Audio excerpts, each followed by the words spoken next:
یه 206 با ایراد استارت نزدن درخواست امداد داده بود که رسیدم و نشستم پشت فرمون.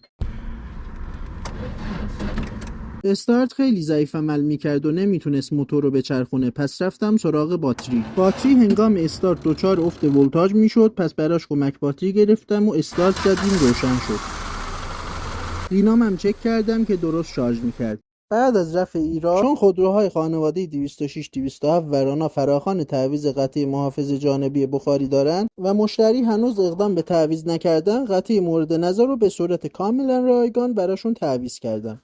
قطعه محافظ جانبی بخاری 206 207 ورانا که توسط ایران خودرو فراخوان تعویضش داده شده بود، امداد ایران خودرو هم برای رفاه حال مشتریان این قطعه رو تو سبد امدادش تعریف کرده. مشتریان عزیز که با هر ایرادی از طریق برنامه بسپور یا تماس با شماره 096 440 درخواست امداد ثبت کنن، همکارای ما پس از مراجعه و رفع عیب قطعه قبلی رو با قطعه جدید جایگزین میکنن که این عمل کاملا به صورت رایگان صورت میگیره.